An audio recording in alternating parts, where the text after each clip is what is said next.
Death Must Die is a roguelite RPG that is taking the internet by storm with its addicting game loop, fun visuals, and deep character progression and customization. The best thing about the game? It's around $10 on Steam. That makes it the perfect filler game to play in between seasons of Diablo or when you have a quick 20 minutes to game and not much more. You can even pause the game, which makes it great for those with dependents. The gods in the game are so fun and make you feel bestowed with their powers. Most of the power the player wields is from these gods, so picking the correct gods to worship and what blessings to use is the most important skill for success. You only can receive blessings from 3 of the 7 selectable gods in the game, so the choices can seem daunting. Greetings Internet, DDA here, and that's when RNG steps in for you and gives you the down low of what the best gods are in Death Must Die. I beat the game in about 2 hours, I would say, on my 3rd try. So the first playthrough isn't overly difficult, but then there are increasing difficulty levels called darkness levels that you can add and make the game far more difficult. So I've been spending most of my time on darkness 30, which is the hardest difficulty. So this tier list is going to be spoken from that perspective, playing on the hardest difficulty of the game. The first thing I want to be clear on is that this tier list is not a power scale. All of the gods are extremely powerful and can succeed on Darkness 30. There's a plethora, there's like a billion builds you can do in this game. And that's what makes this game so fun, is that the game is going to present you with these choices, based on random generation. You're only able to choose 3 gods, so you have to be very specific about what you choose, which gods you choose, and what abilities that you're taking. And that's great, because the fact that the gods are pretty much on the same level means that there is some choice here. There's not a clear best. So part of being able to succeed in this game is really working with what the game presents you and working with what you have. You can fish for certain gods and blessings by using like rerolls and alterations. Those are limited and they will run out quickly, and RNG is RNG, and sometimes you just don't get what you want. So what you can look at this tier list as is kind of a frequency that you want to pick the gods when you see them, or the level in which you want to invest your skill points, your level up points into them.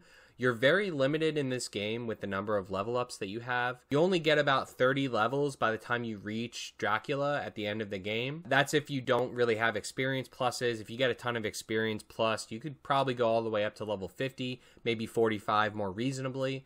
But, that it's still very limited. Your S and A tier gods are going to be the ones that are almost instant picks if you see like a decent rarity blessing pop up for them.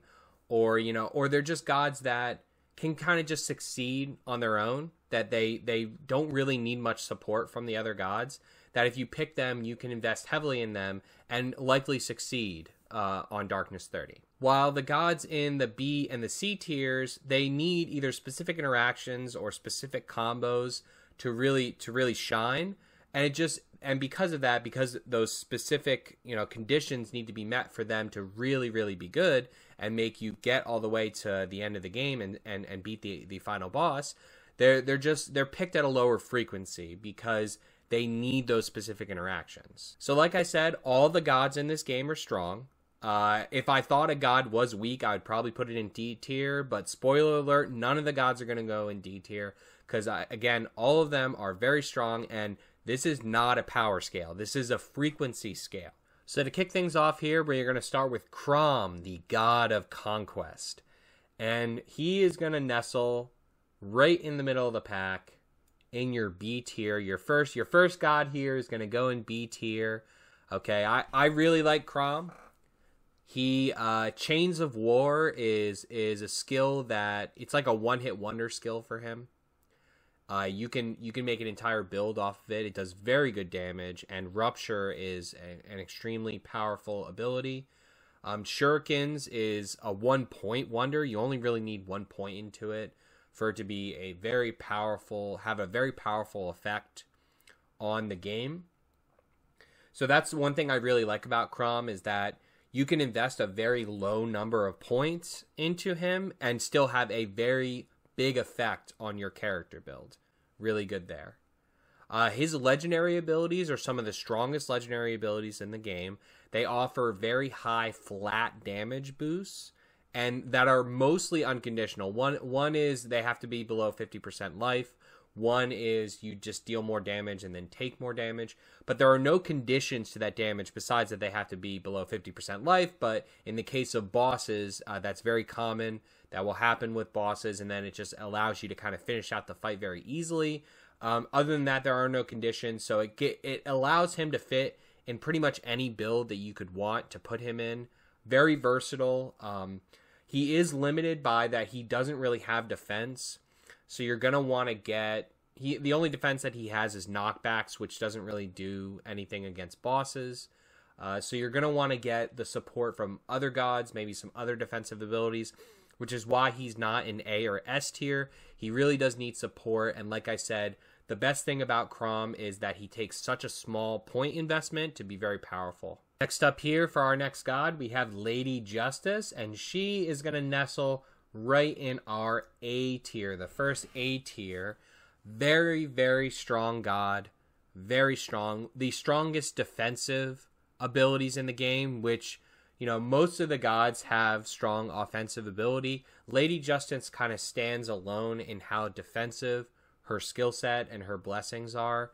But she does have some offense in there. It's really good. Her passives are just spectacular. Protection and her passive regeneration ability, very, very strong. Divine Smite and Consecration. Consecration has to be one of the best abilities in the game, because it gives you like a 30% flat DR and then makes you do massive damage to anything that attacks you. Divine Shield is literally the best of defensive power in the game. It just allows you to play so aggressively in boss fights. A lot of people talk about this shotgunning effect that bosses have. Necromancer does it, Dracula does it, where they shoot out like 10 projectiles, and then if you're really close to the boss, you can end up taking a lot of damage. Well, Divine Shield helps protect you from that. It gives you that wall that they need to get around. Something that does limit Lady Justice and why she's not in S tier, again, her damage is lacking. She does have some damage abilities, but not that great. She really does need another high damage god to fill in that hole for her. But lucky for us, pretty much all the other gods are great for damage. So, you know, like I said, she stands alone. So it's very easy to fill in that hole, which is what puts her in A tier. Her legendary powers are good, but not the best. You know, I think it's called like Pandemonium or something like that. The one that upgrades your abilities can be unbelievably powerful, but sometimes is not necessarily powerful and not necessarily a good pick. So that's very conditional. Her other power smites non-bosses. So again, good power, worth taking, but it doesn't help against the hardest content in the game, which are the bosses. So that's a little bit of miss there. So if she had better legendary powers, she'd probably be an S tier, but she is held back by her legendaries, held back by her low damage. Next up here, we have Leigong, the god of lightning. Guess where he's going? Originally, I thought he was just okay, but the more I played him, the more I knew that he belongs in A tier. He belongs in A tier. He's not going anywhere from here. Okay. The big theme of the ones that are in A or above, like I said, is that you pretty much don't need support from the other gods. Leigong, god of lightning, is a perfect example of that. You could literally invest every single point into his kit and just be fine the whole way to the end of the game. His kit synergizes so well with itself. It's amazing. He doesn't have legendary powers, but he doesn't need them. He literally does not have a single bad or mid power in his entire kit. They're all amazing. You can all invest points into them. He probably has the second best dash augment in the game, his ball lightning, which, it makes you immortal for a very long period of time. It does a ton of damage. His haste passive is an S tier passive, maybe the best passive in the game. The big thing about movement speed in this game is the ability to dodge the boss attacks and to dodge the projectiles that they shoot out. It's huge, and the problem with the other speed boosts in the game is that they're conditional. Like Gem High is very conditional. So, and then like Lady Justice kind of has a speed boost in her dash, not really, but they're all conditional, and especially Gem High. Gem High is going to fall off during the boss fight, but his speed boost is not. And just a few points into that speed boost into haste, you're going to be able to dodge every ability that the boss does very easily. So that's his defense. His defense is giving you that speed so that you can dodge abilities. Very, very strong. The damage that he does is insane. He has 2 main abilities that have different kind of build paths that you can go. If you want to do like an on-hit, lucky hit build, you have Chain Lightning, which is just strong enough on its own. And if you want to do like a dashing movement-based build, you do Lightning Bolt. Or you could just, like I said, do both and invest all your points in him because you're going to be amazing at the end of the game. So the only reason why he's not S tier, which honestly, the more I talk about him, the more I think he should be S tier. The only reason I would say he's not S tier is because he does have 2 distinct build paths. He doesn't really give you defense. He does, as long as you're like a good player. He's probably one of the harder gods to use, I would say, because sometimes you lose out on healing from not having another god like Mort or Lady Justice. And without healing, it takes a high level of skill in order to execute at the end of the game. And the fact that he has no legendary powers. So he's pulled back a little, but honestly, he's probably one of the closer ones to S tier. So next up here, we have the Fates. And the Fates, to no surprise. So the Fates are kind of unique in that I said you can only choose 3 gods. Well, you always have access to the Fates. The Fates don't count as one of your god choices, and they show, from what I understand, they show up less frequently than the other gods at a lower weight, so you don't see them as much as the other gods either, and that in itself should kind of show you on this frequency-based tier list where they're going to fall, which they're going to be nestled into C tier, because I'll tell you this, sometimes I have rolled Fates early several times. The one thing that's good about getting early Fate rolls is if you get a Adept or an Expert Fortune, you can really start off strong and secure the gods that you want and high ranks of their powers very early. So that's one thing I would say is great to do. It's great to start out with a decently ranked Fortune, just one point into it. Really good. So I would say that that's strong. But past that, if you roll the Fates too many times, you will have a mediocre build. You will probably end up dying. All of the Fate abilities augment the other gods' abilities and really need you to establish that foundation of the other gods first, and then you kind of sprinkle in some Fate points at the near the end of the game to really kind of take your build to the next level. A good example would be the Splinter upgrade, which can be really strong if you have on-hit effects. Really, really strong. But again, you need those on-hit effects established already in order for that ability to be even worth taking. Another good example is the Critical Strike ability. If you are doing a auto attack based build and you build up your auto attack damage, then Critical Strike just kind of just has exponential power because it doubles your damage then. Another good thing about the Fates is their legendaries are excellent. Fleet-footed can actually just win you the game. It will just win you some boss fights if you do find it. You're not going to be able to find it too much because, again, the lower frequency.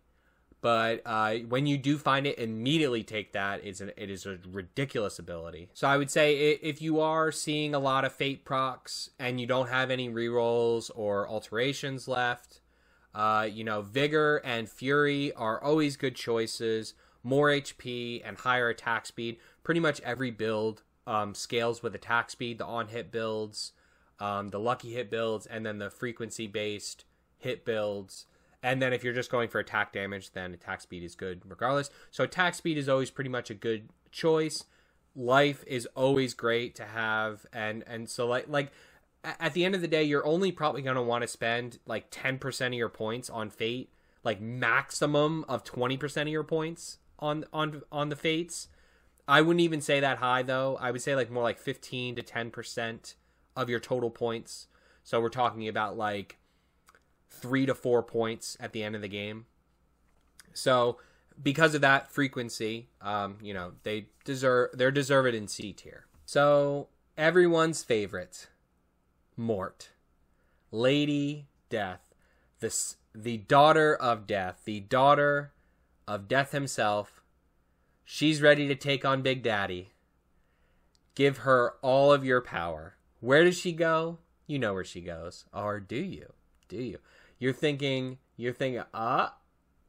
I'm sorry. I'm going to actually put her in A tier. I know. I have to justify myself for this one. I think so many people would call her an instant S tier. I play with her a lot, and I'm going to explain myself. Originally, I thought she was an S tier, but the more I played her, the more I saw holes in her strategy that just doesn't make her an instant pick for me anymore. As compared, like I would put her on the same level as Lady Justice and the God of Lightning. I would put her at the top of A tier, just because, and this is why I don't put her in S. The synergies that she has in her kit are ridiculous. All right, the synergies, but that's the key word, right?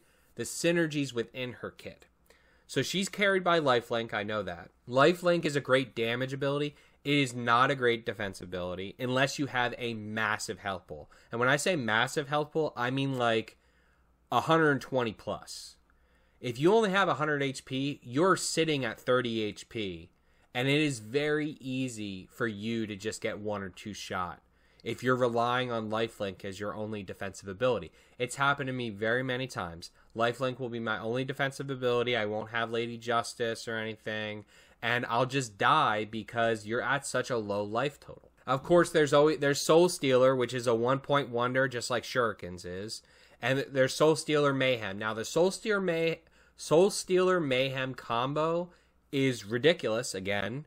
But it's a combo that you need to get with enough relative time left in the game that you can actually set it up. If you get it towards the end of the game, which it happens, again, this is an RNG-based game, and you have banishes, you have all these tools in your toolbox, but sometimes the game just doesn't want to give them to you, and they want to give you skeletons and crows the whole time, which are great abilities in themselves, but again, they require other combos to be useful. Mort is a very combo-based god. So if you're ready to invest a lot of points into her alone, and you get the rolls, A tier. Do it. Invest all your points. She's worth it. 100%. But if you're only investing a few points, if you're not getting the rolls, she gets less and less powerful. And another reason why she's not in S tier is her legendaries are just not it. She probably has the worst legendaries in the game. Milady is okay.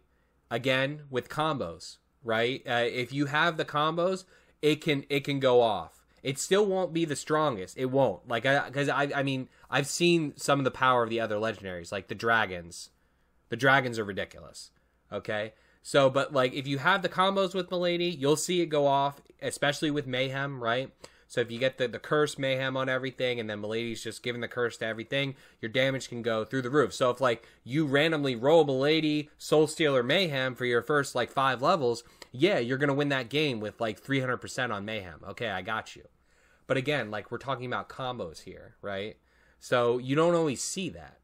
And that's why it just bumps her down a tier into A. And her other legendary is actually useless. Maybe it's useful in lower difficulty levels, but in Darkness 30, no.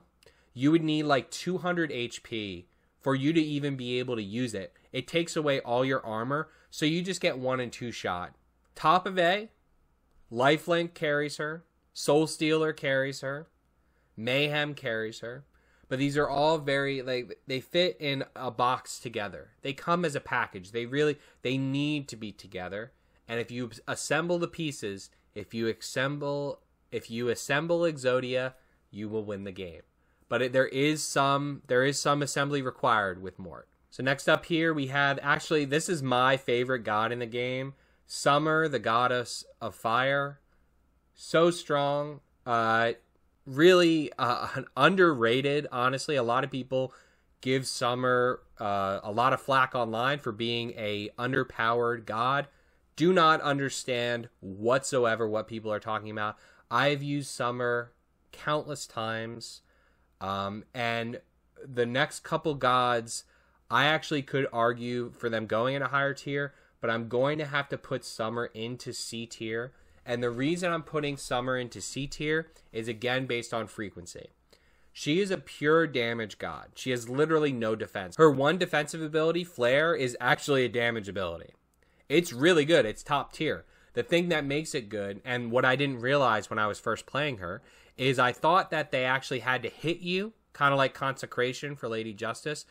What makes Consecration good is it gives you like 30% DR. It takes away 30% of the damage. And then I was like, oh, well, why are we taking Flare if it just has, like, what are we going to let people hit us?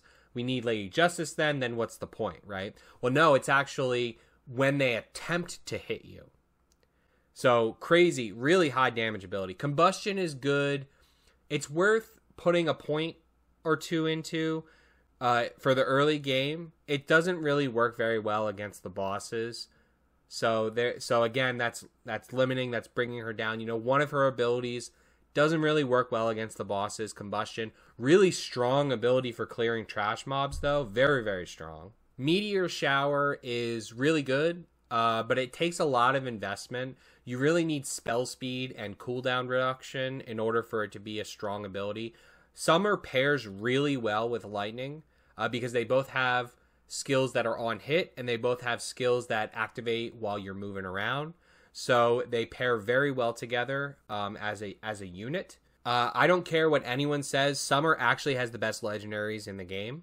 So if you have a legendary base build, if you have a lot of plus mastery rolls and you have plus legendary rolls, and you want to do like a legendary build, I would probably pick Summer every time. Because Fire Dragon's insane.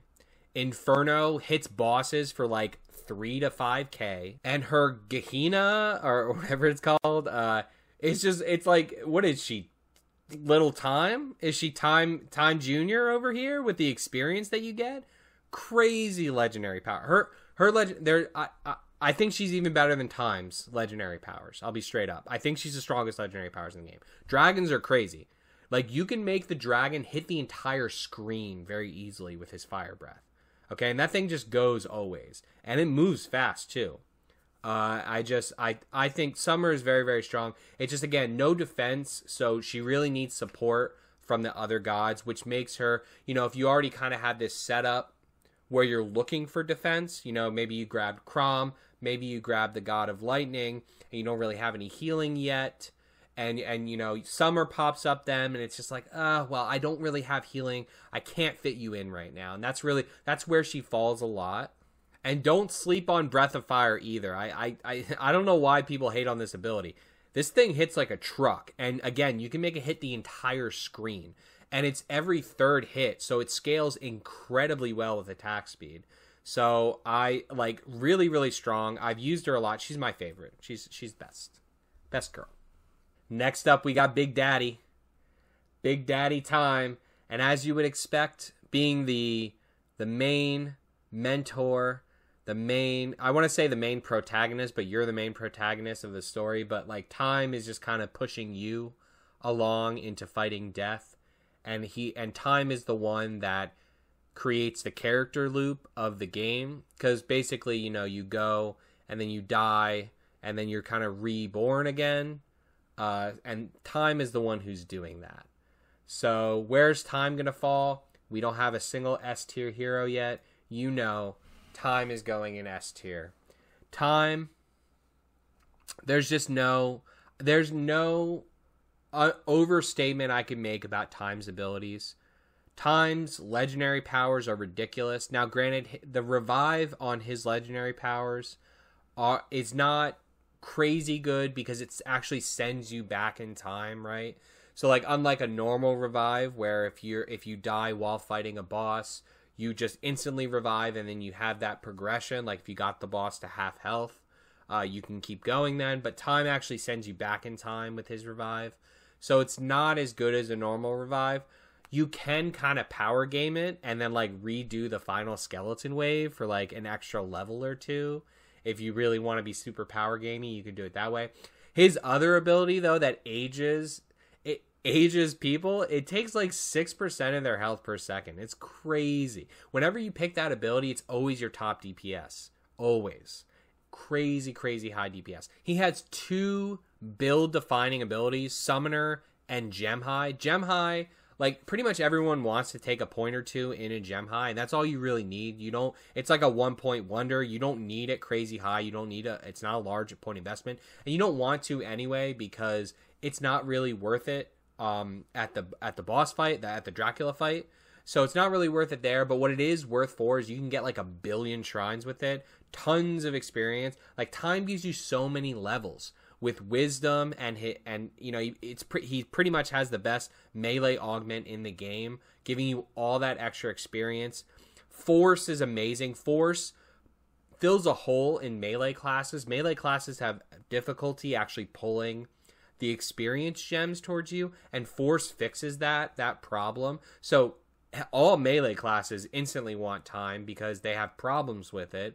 You know, range classes want time because Gem High is ridiculous and it just makes you go off and just fill the entire screen with projectiles. Alteration Ritual actually breaks the game. It breaks the game.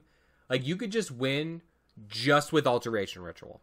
Like straight up. And I have had like utter garbage builds where I didn't really get anything. Like I just had like a bunch of points in a Lady Justice and I just had Alteration Ritual and then I just won the game because of Alteration Ritual.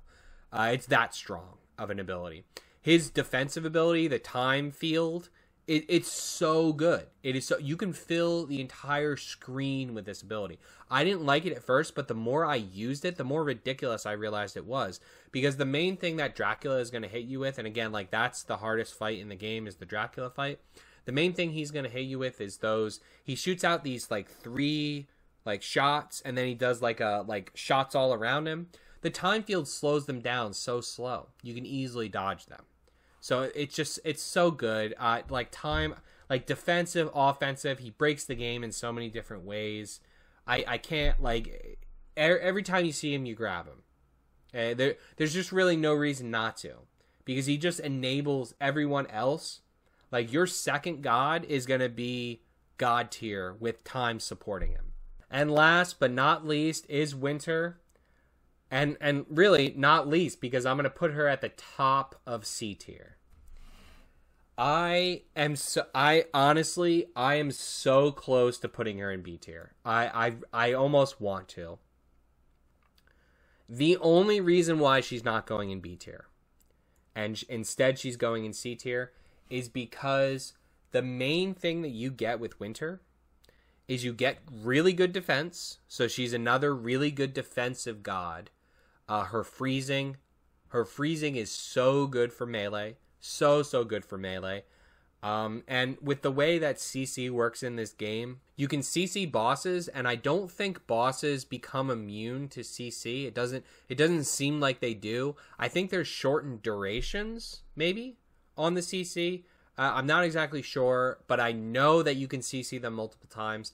I know you can get close to perma-CCing them. So being able to on-demand CC the bosses, like Lady Justice can do it, but they need to attack you in order for you to smite and stun them. That's different. You know, Winter can actually proactively freeze and just like, you know, allow you to go off.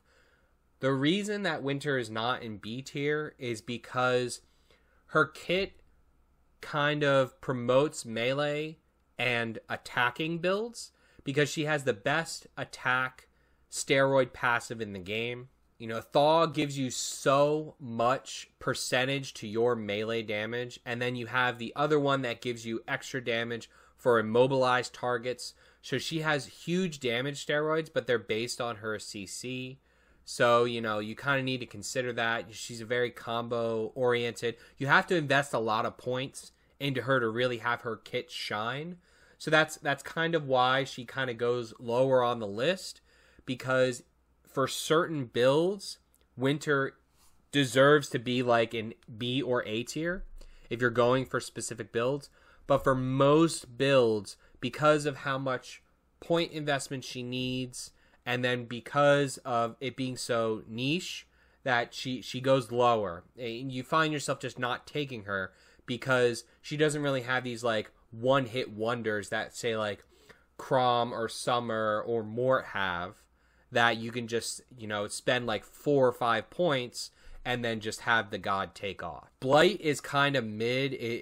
It's a good ability, but the damage is just not there for Blight. Even if you fully invest it into it, you're just not going to see the damage at the end of the game, like in the boss fights. It's just like, it's even worse, way worse than Meteor's damage. Meteor you can scale really heavily with spell speed and things like that, and cooldown. Blight, the damage is not there for it. She probably has, though, the second best legendary powers in the game. Summer beats her out because of the experience on attack easily, but she has Frost Dragon, really, really strong. Hoarfrost, really, really strong. Her damage steroids are great. Lots of combos you can do with Winter. I love pairing Winter and Summer. They're great because they both have on-hit attacks. Like, you shoot out the Frost Nova, you do the fire, you freeze everything, you burn everything. You can have double dragons. It's really, really fun. Really strong build. I love Winter. She just doesn't fit into all builds. So there you have it. RNG's Death Must Die God tier list. Of course, time, number 1. No surprise there. Again, honestly, it's just Alteration Ritual. That's really what it is. It's just, like, with 1 point, with 1 skill, you could just win the game. Not even Mort is doing that. She needs at least 3 points to win the game. So, but you know, your A tier gods, very, very strong. All of them are unbelievably powerful and just great picks. Krom, solid pick there. Again, low point investment and really unconditional damage steroids in that build. And the attack speed steroid is very, very strong as well. And then your C tiers, still strong, just require just a little bit more investment. And then the Fates are just a kind of a given support class anyway, support god. So they're going to go in C tier just by the nature of what they are. So I hope you enjoyed this video. Please hit that like button if you like this video. And as always, turn your dial to Random Number Gaming for weekly updates on all the best gaming guides and content.